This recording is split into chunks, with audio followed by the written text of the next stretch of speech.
John Deere, a name synonymous with American farming, has long been a reliable partner for farmers across the country.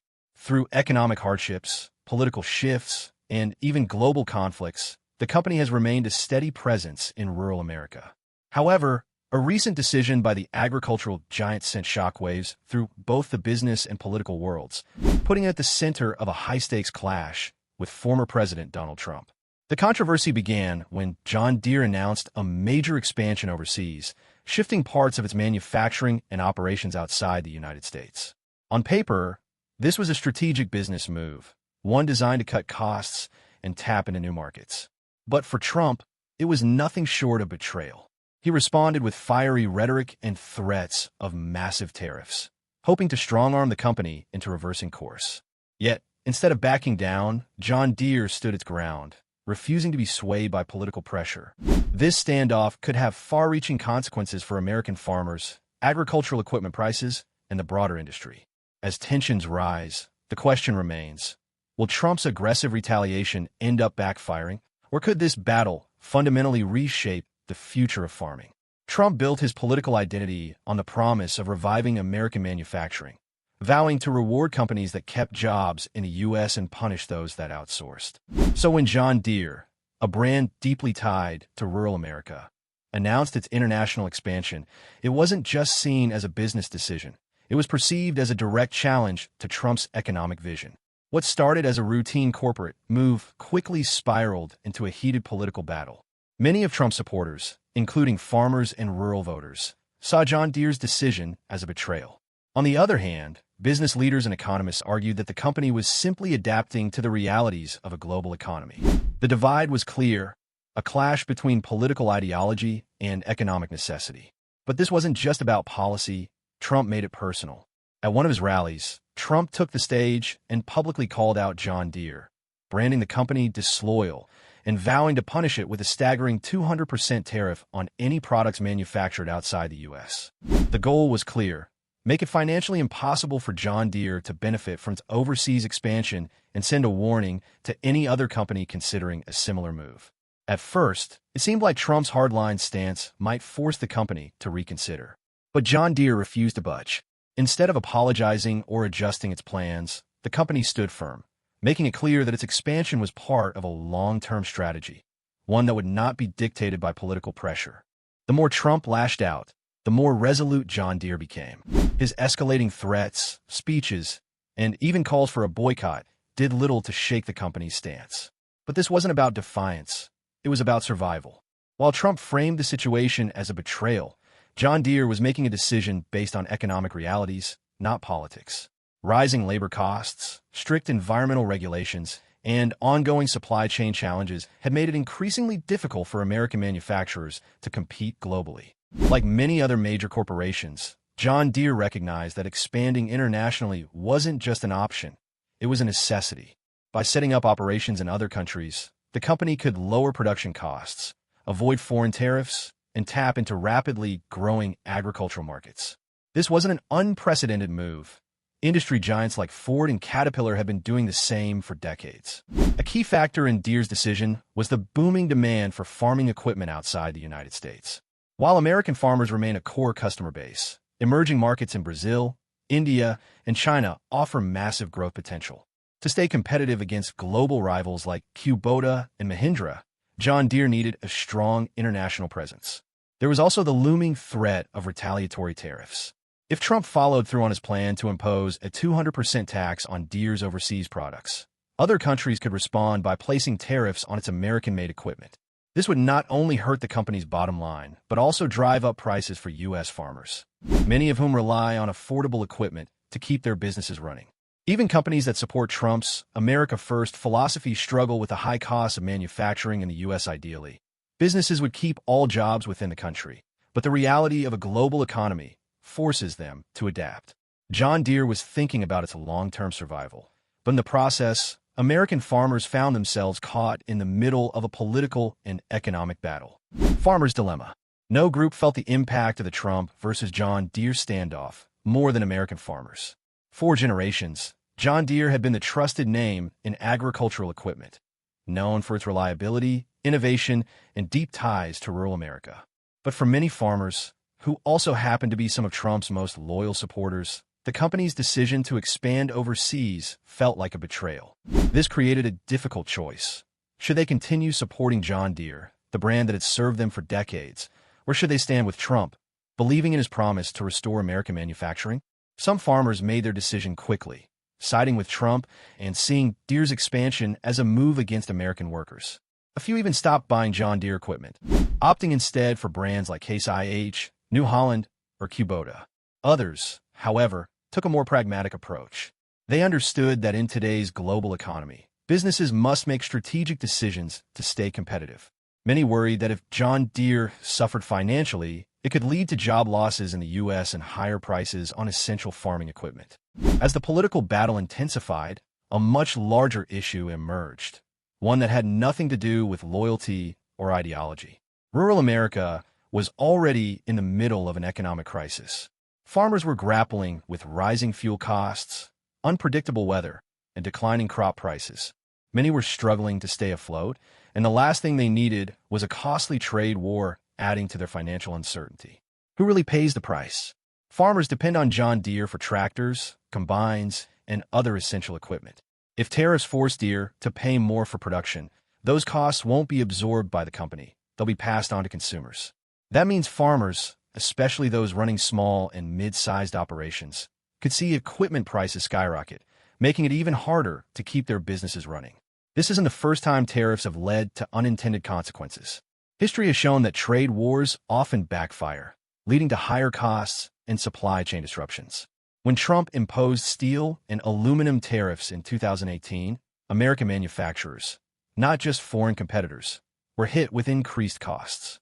Now, with farming equipment already expensive, an escalation in this battle could push prices to unaffordable levels, leaving many farmers caught in the crossfire of politics and economic reality. The ripple effect of tariffs. History has shown that tariffs don't just punish companies that move jobs overseas. They end up hurting everyday Americans who rely on their products.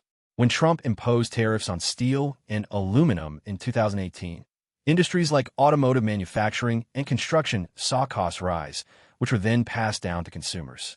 The same pattern is likely to repeat with John Deere. Rather than forcing the company to bring jobs back to the U.S., these economic penalties could have the opposite effect. If doing business in America becomes too expensive, John Deere might accelerate its international expansion, shifting even more operations overseas. While Trump supporters may have applauded his tough stance, Wall Street had a very different reaction. Investors react. Wall Street doesn't care about political loyalty. It cares about profits, stability, and shareholder returns. The moment Trump launched his attack on John Deere, investors took notice. The company's stock price became volatile as analysts weighed the long-term impact of the dispute. For some, Deere's global expansion was a smart, strategic move. Setting up manufacturing in countries with lower labor costs and fewer regulatory barriers could enhance its competitiveness, protect against tariffs, and strengthen its position in emerging markets. Even if some American farmers turn away from Deere, the company's international growth could keep it financially strong. But others saw risks. John Deere's brand is deeply tied to rural America, and farmers, many of whom are strong Trump supporters, might see this as a betrayal. If they turn against the company, it could suffer long-term reputational damage that no amount of global expansion could fix. The bigger picture. This fight isn't just about John Deere. It highlights deeper issues within American manufacturing. If tariffs and economic nationalism continue creating instability, more companies may follow Deere's lead, moving operations abroad to avoid unpredictable policies. Some industries might wait, hoping for a political shift that brings more business-friendly policies. Others might take preemptive action, diversifying their operations away from the U.S. altogether. In the end, the battle between Trump and John Deere isn't just about one company. It's a test of whether political pressure can override economic reality. And for the American farmer caught in the middle, the cost of this fight could be higher than anyone anticipated. The reality of American manufacturing. At the core of the Trump versus John Deere battle is a fundamental question. Can Trump truly bring manufacturing back to the United States, or is he fighting an economic reality that cannot be reversed? The manufacturing crisis. Trump's campaign promises often centered around revitalizing American manufacturing. He blamed globalization, trade deals, and corporate greed for the decline of industrial jobs in the U.S. His policies, such as imposing tariffs and offering tax incentives, were aimed at encouraging companies to produce domestically. But there was one major obstacle standing in the way. Many of the jobs that disappeared were not lost to outsourcing. They were lost to automation. Technology has transformed manufacturing in ways that make traditional factory jobs far less common. Automation allows machines to perform tasks that once required hundreds of workers at a fraction of the cost. In industries like automobile production, textiles, and even farming equipment, robots and advanced machinery have largely replaced human labor. Even if companies like John Deere were forced to shift production back to the U.S., it wouldn't necessarily bring jobs back. It would just mean factories full of machines instead of workers. Beyond automation, companies that do want to manufacture in the U.S. face enormous financial and logistical hurdles.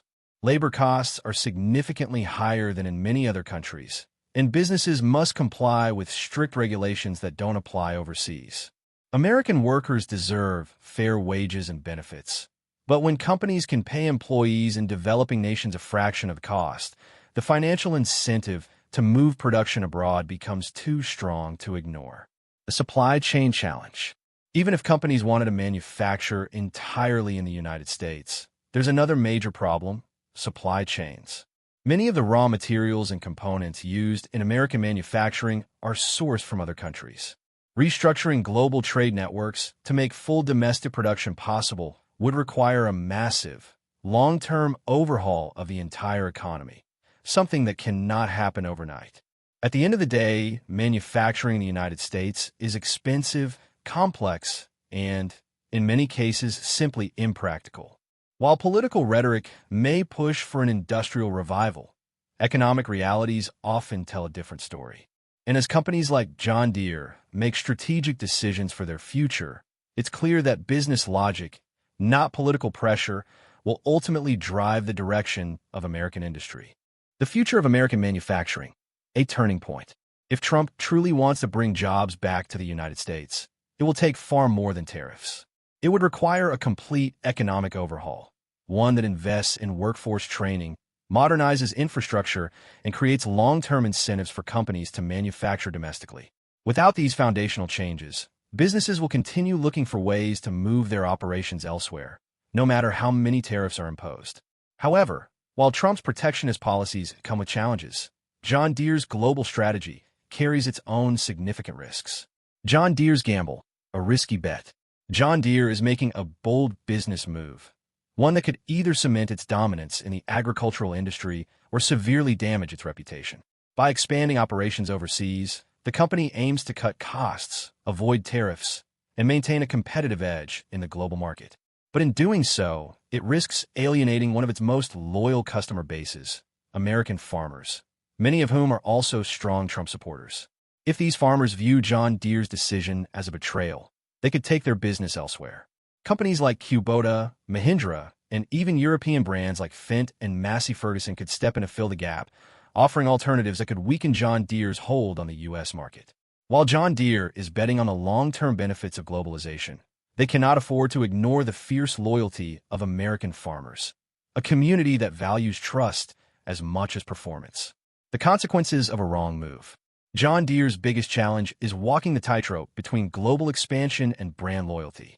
A miscalculation on either front could lead to losing both markets, being priced out by international competitors while also losing their domestic stronghold. Beyond sales, a damaged reputation could open the door for new players in the farming industry. Startups and smaller manufacturers could capitalize on the fallout, providing innovative and cost-effective solutions that further disrupt John Deere's dominance. But this battle isn't just about John Deere. It's a much larger test for corporate America. If John Deere weathers this storm and thrives, it will signal that multinational corporations can resist nationalist policies and still succeed on a global scale. But if they fail, it will serve as a stark warning to other companies that standing against Trump and his economic agenda comes with steep consequences. In the end, this fight is more than just a political clash. It's a defining moment for American industry. Can Trump's economic vision reshape the future of manufacturing? Or will companies like John Deere prove that globalization is too deeply ingrained to reverse? One thing is certain. The outcome of this battle will set the stage for the next era of corporate strategy and economic policy in America. The boycott battle. Who will blink first? When John Deere refused to back down from its global expansion, Trump supporters turned to a familiar tactic, boycotting the company. Social media exploded with calls for farmers and American consumers to stop buying Deere equipment, with Trump himself amplifying the movement. But while boycotts can generate political momentum, history has shown that most of them fail in the long run. The question now is, will this one be different? The challenge of boycotting John Deere. Major brands like Nike, Starbucks, and Gillette have weathered high-profile boycotts before, often emerging even stronger. In some cases, backlash has even driven more engagement and sales. However, John Deere's situation is unique. Unlike consumer brands that sell to a broad audience, Deere's core market, American farmers, is much more concentrated, and many of these customers are deeply tied to Trump's political movement. This gives the boycott movement more potential to do real damage. Some farmers have already begun exploring alternative brands like Kubota, New Holland, and Case IH, hoping to find equipment that aligns better with their political beliefs. But unlike switching coffee brands, replacing farm machinery is not a simple choice. It's a massive investment. Many farms have built their entire operations around John Deere's technology, from GPS-driven tractors to proprietary repair systems. Switching brands could mean overhauling their entire fleet, retraining workers, and adapting to new software, costly moves that not every farmer can afford. The reality of global manufacturing. Even for those willing to take a stand against Deere, the options are limited.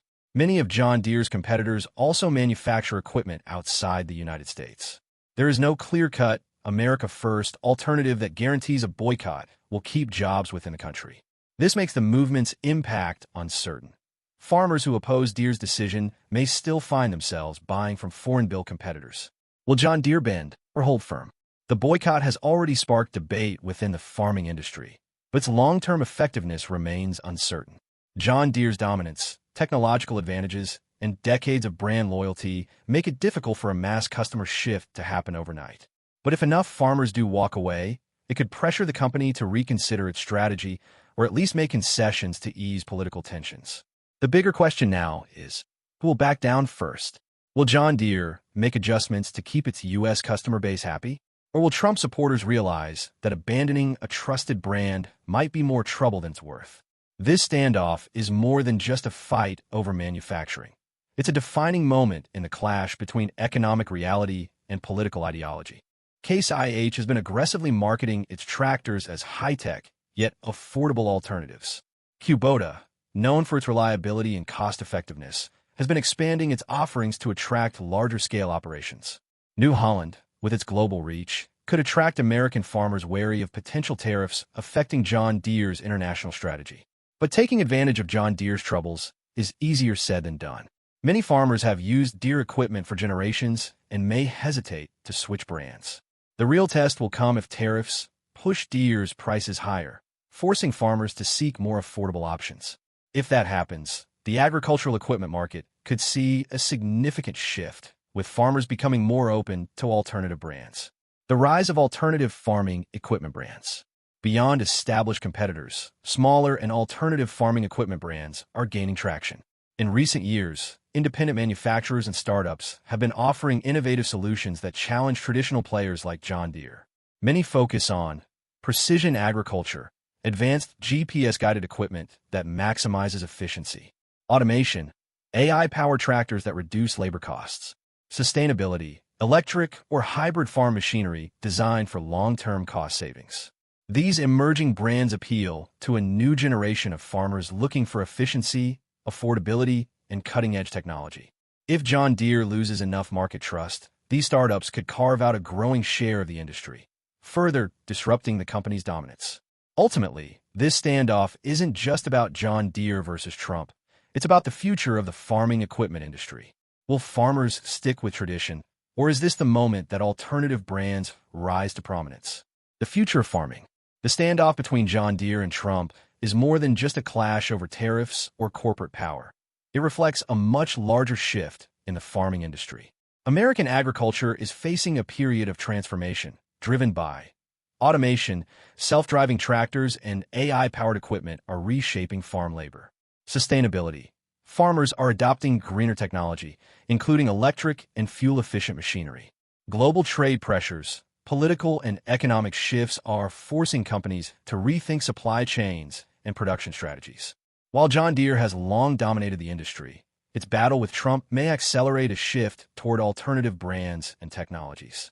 If farmers start looking beyond traditional names, companies like Monarch Tractor, FarmWise, Fendt, Mahindra, and Branson could gain a lasting foothold. The biggest question is, will John Deere adapt to this changing landscape? Or will this moment mark the beginning of a more competitive, diversified farming industry? The future of farming is undergoing a major transformation, driven by advancements in automation and sustainability. Self-driving tractors, drone technology, and AI-powered farm management systems are revolutionizing the way crops are grown and harvested. John Deere has been at the forefront of this innovation, but if the company gets caught up in political disputes and rising costs, competitors may seize the opportunity to take the lead. At the same time, the agricultural industry is shifting toward more sustainable and regenerative farming practices. Consumers today want greater transparency about where their food comes from and how it is produced. Companies that prioritize sustainability, whether through electric tractors, reduced emissions, or precision farming techniques, are more likely to thrive in the long run. However, the global trade landscape remains uncertain. If Donald Trump or other nationalist politicians implement stricter protectionist policies, American companies may struggle to compete on the international stage. On the other hand, if companies like John Deere continue expanding globally, they might reduce their reliance on U.S. customers, which could lead to a shift in business priorities. Ultimately, the future of farming depends on how well companies adapt to these changes. John Deere has the resources to remain a dominant force, but if they misread the market, they could lose ground to both established competitors and emerging brands. The key question now is, who is making the right move in this evolving industry? Should Trump penalize John Deere for expanding internationally, or is the company making a sound business decision? And will American farmers remain loyal to John Deere, or will they turn to alternative brands? Let us know your thoughts.